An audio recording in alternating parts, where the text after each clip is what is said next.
Hello, everyone. Welcome to another episode of The Lion, the Way, and the War. My name is Craig Allison, and I'll be your host.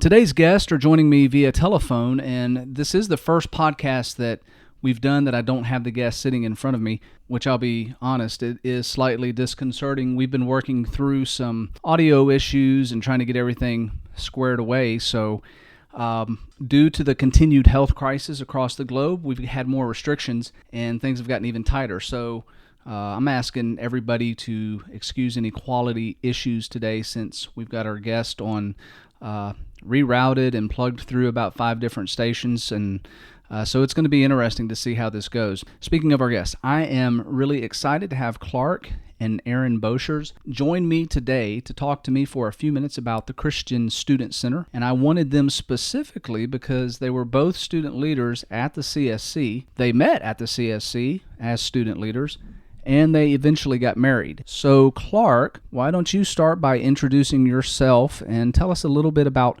what you do, and then Erin, I'll have you do the same. Sure. So my name is Clark Boschers. First, Craig, thanks for using the non-offensive term student leaders. It hits all parties here.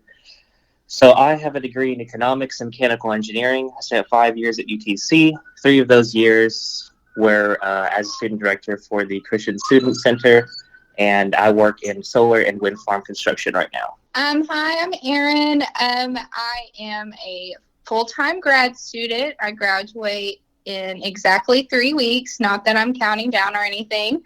I graduated from UTC in 2018, went right into grad school, and right now I'm working as a health navigator with an insurance company. I don't think I realized that you were going to graduate this soon. So does this whole coronavirus deal affect you walking? Well, all graduation plans have been canceled, but my grandmother is really sweet, and she's going to plan a virtual graduation of some sort, so I'm sure we'll celebrate somehow. So let's just get started in the interview process, and I've got several questions for you, and I don't really care which one of you answers the questions, but I'd really like both of your inputs on all of the questions, so you guys can do like rock, paper, scissors, and decide which one is going to answer first. So the first question I want to ask you is, what impact did the CSC have on your spiritual maturation? Sure. So I'll just start off and go first just to kick it off. For me, I will say that it allowed me to be more empathetic, right? Like I came in out of high school, out of the spiritual situation I was in, and as a freshman, everything was black and white to me. It was either good or bad. It was either yes or no. And I was really hard on not only myself, but people around me when things wouldn't necessarily go the way it's planned. So that is what my maturation was focused on, just being able to understand that, the world isn't just always black and white, and help me to be not so hard on people and empathize better. Okay, and Erin, what impact did the CSC have on your spiritual maturation?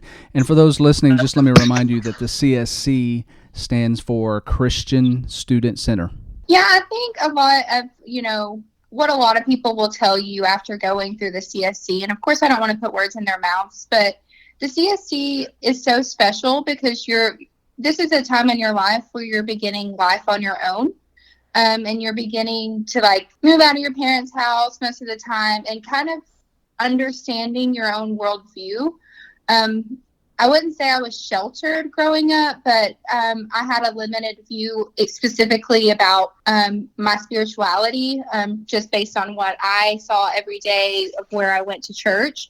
So I think the CSC was good. And to echo a little bit of what Clark said about being more empathetic, but also being able to understand somebody else's perspective, and not necessarily being, I think open-minded is an okay term, but also just being able to ask questions and explore and have conversations with people who might have a different perspective or background than you. Yeah, that's an interesting thing that you just brought up. A few weeks ago, we had Caleb and his wife, and Caleb said something very similar in that the CSC did provide a place where you didn't have to feel threatened, that you could have some intellectually honest conversations, and even though you may not agree with what a person has to say, it was a safe place to do that. So it's good to hear somebody else saying that, and I'm glad you said that, Erin. Okay, so another question I'd like to ask, what changes, if any, did the CSC make in your Christian life? Right. So definitely in the way that I communicated to people was less harsh. The way that I prayed to God was differently, right? It was more thankful, more, and it was something that encouraged me more than it used to. Yeah, I think one thing that I appreciated a lot about the CSC was I left with a lot more confidence in myself and in my belief that I don't think would have been as well developed without having the CSC. So I was able to speak more confidently in what I believed in and why I believed in it, because going back to my previous answer, because I was able to have those conversations and that practice, I felt more confident in when I left to be able to have those conversations and defend my faith, I guess, more confidently. So what do you guys think is, and I hope this question doesn't sound redundant, but the thing that you got out of the CSC that matters most to each of you, obviously besides each other, because I know you guys met and you found each other there, and the CSC was pivotal in that. But besides finding each other, what mattered most to you at the CSC? Well, I think anyone that has been to the CSC or sees it, it reminds you a lot about what you read about in Acts on the first century church, meeting together every day, spending time with one another, but really understanding each other's lives. You're a family, you're a body of believers. And I feel like after leaving that, I was able to understand what a Christian family can be, what the first century church meant, and how of amazing power that is. Yeah, I'll kind of tie in with some of that too. And what your thoughts bring me to is, I don't know if this is the right term, but a practical application of Christianity. So I think it's easy to read what we're supposed to do, and we tend to think the worst or best terms, and so we'll go to the extreme side, one or the other, and it's hard to find that balance of how to be a Christian today without giving up and selling everything you have, right? What I took away from the Student Center was how to live out as a Christian today, not using the values from the first century, but not in the same manner the first century did. So do you guys think that, based on your answers just now, that the CSC is still relevant for today's college students with all the changes that have taken place just since you guys have been gone? I say yes, as a short answer. Kind of relating to the current pandemic, David did a lesson and referred back to James, and there's a section saying how fast our life goes, and I think we don't realize how much we plan for, how much we expected out of life until this pandemic happens. And so we have this conceptual understanding, at least I did, of James, but now I can relate to that understanding and just live it. And that's what the Student Center did for me in its aspect. I had a conceptual understanding of Acts and what that meant, and it gave me a place and environment to really live that out and understand it. And that's why I think we touch base with a lot of old people from the Student Center. Whenever we get together, it's just like I never left them, because we've got that sense of unity that we yearn for and we seek out, and it's hard to identify that unless you live it. Absolutely. And I think, you want a family, you want a home no matter where you're at. So for college students who commonly leave their home to go away to college, I think the CSC is totally relevant, because it gives a place to have your family, have your Christian family, have your Christian support, and honestly have a home away from home, as corny as that sounds, but that really what the CSC is. It's your home on Chattanooga campus, or wherever you're at. Yeah, everyone just wants to have a place where they belong. What do you guys think are the biggest challenges in reaching and retaining college students today? I had this discussion with a few other of our couple friends, really, and I think my issue there is in the way that the question always gets phrased to me. It always gets phrased as a challenge, or that we're losing all these people and they're falling away. What do we do? And I think when we frame our mindset in that manner, we're saying that we're already losing when the opposite is really happening. We should be thinking about how we're gaining people, how we're reaching out, and how we're being those bases for God to give the increase. And I think that's where we should be focused on. What we had talked about, retaining is great, but usually it's a byproduct of the word overflowing and in your preaching and encouraging, right? Like that should naturally happen through the work that we do in encouraging and bringing people to Christ, right? Yeah, so basically what you're saying is that the CSC, the effectiveness of the CSC, what we're doing there, the student leaders, what you guys did, basically the entirety of the job goes into the formula that keeps students wanting to come back. Is that kind of what I hear you saying? Yeah, and that's kind of what makes it attractive, right? Like, just going back to one of my first groups of student leaders, I couldn't put together a more diverse team if you asked me to today. And we had a singular focus, but we also had our individual focuses that allowed us to be all things to all people and to reach out to, the jocks, the gamers, the people that just wanted to kind of sit on the couch, or the people that wanted to walk around and do hikes and things like that.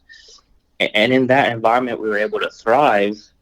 My personal mission, or at least one thing that I believe was very important to try and get out of that, is to really just remove fear from college students. That was the number one issue that students had, freshmen, sophomores, seniors, whatever. Fear is the number one cause. Fear of what, Clark? Fear Sorry, of... I don't mean to interrupt you, but No, that's fine. It ranges, right? Some people are afraid of getting turned down. Some people, it's so important to them, they're afraid of not knowing enough and then them falling away because they don't know enough. Some people are afraid to speak out for fear of some retribution later on the line. And it's once we talk to those students and really get it out, usually it goes away, because we realize that those fears are either unfounded, unnecessary, or if they are rational, that we are there together to work through them and get rid of them. So what worked for you guys at the CSC as student leaders, and what did not work? Well, so specifically as leaders, I think something that worked so great with the group that we had, Clark, talked about how diverse we were, which was very true. And something that really worked for us is we weren't best friends from the get-go. We weren't even friends at the start. Yeah, I don't think a lot of us were really friends. We didn't really know each other. But something that worked for us is we respected one another and how each other played a role in the body. So, we looked at each of our talents, and some of the roles were specifically designated based on talents, but also we just kind of understood personality types and knew that, if we needed a certain person for a certain role, we knew who we could assign to that. We knew who would take the initiative to get that done. So I think once we had that general respect for everyone's role and what that was, we began running like a well-oiled machine. We were able to accomplish a lot, and we became great friends in the process because we had that respect for one another, but we also had that common mission guiding what we did. Gotcha. What about you, Clark? I have nothing to add to what Erin said for what worked. I will say what didn't work was thinking that I at least had all the answers Mm, for the challenges that came up. mm, We fell into the thought that whatever we came up, we knew the best solution, didn't have to ask anybody. And that's not always the case, right? Sometimes it's great to just understand all of our limits and what we can and cannot do, um, and allow other people that weren't necessarily student leaders to fill a role as well. And that's something that I wish I would have done a little bit better with. Give more opportunities to the others. Yeah, I think that's a good point, Clark. And also, when you're talking about college students coming in and thinking they have all the answers, part of that whole maturation process for them, and especially those that take on the leadership role, realize that they don't have all the answers, and I think it's a really good learning experience for them. Okay, so this last part here, life after the Christian Student Center, the next step. You guys were obviously plugged in, and the CSC was a big part of your life. Then you want to get plugged into a church because you're not a student anymore at the student center. But really, how many churches have a community like you guys have talked about, like we found at the CSC? There's this gap that's there, and I've heard others say it's just kind of hard to readjust and to find something that fills that void, kind of like this missing bridge. So, how does that look for you guys right now in your life? Well, that's totally true. Because, part of the ending of college is beginning to find your career path and your next step.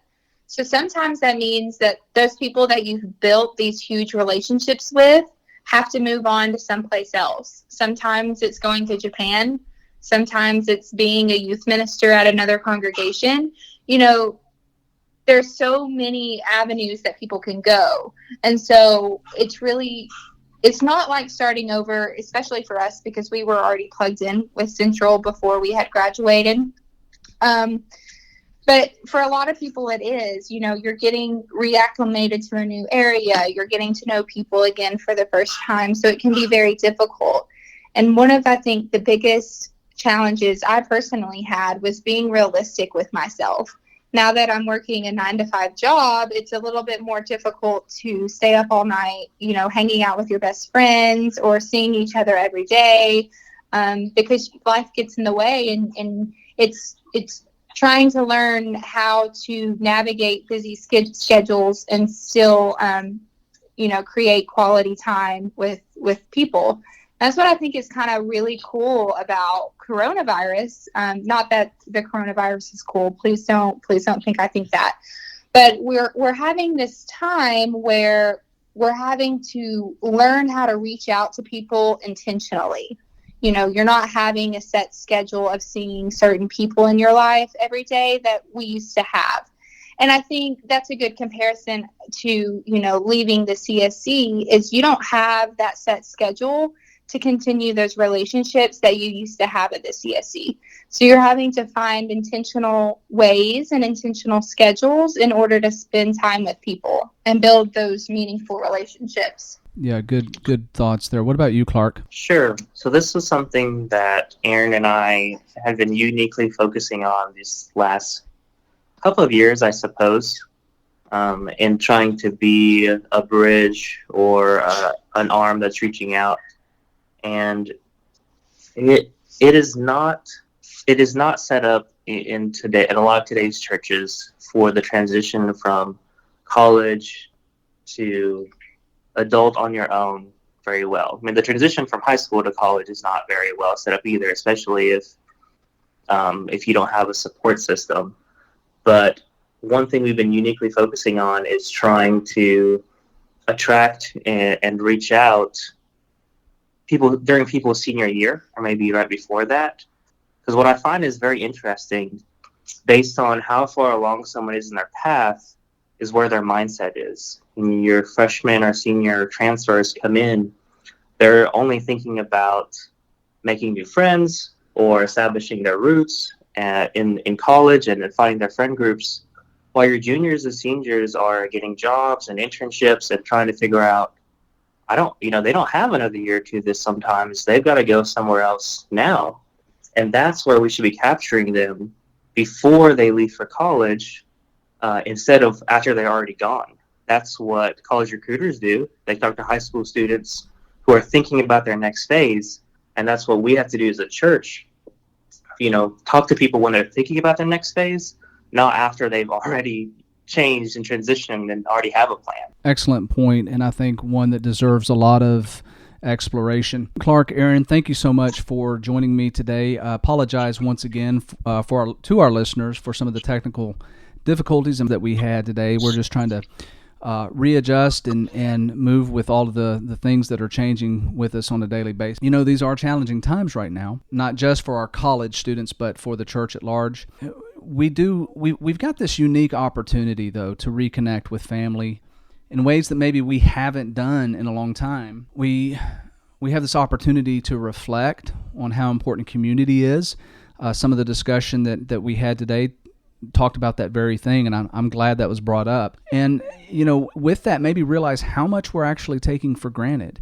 I love worshiping on Sundays with my family at home, as many have been forced to do right now. But I got to tell you, being at my home church, getting to hug people, being able to have and be a part of, hundreds of voices lifting their voice in praise to God, I got to tell you, when I get to have all of that again, it's going to be different for me. And I hope it will be for you too. As always, leave your feedback wherever you want. There's different platforms. Help us improve. Give us suggestions on topics that you want to hear. Final words. 2 Corinthians chapter 4, verses 16 through 18. So we do not lose heart. Though our outer self is wasting away, our inner self is being renewed day by day. For this light momentary affliction is preparing for us an eternal weight of glory beyond all comparison, as we look not to the things that are seen, but to the things that are unseen. For the things that are seen are transient, but the things that are unseen are eternal. Tune in next Thursday for another podcast of The Lion, the Way, and the War. Until then, have a blessed week.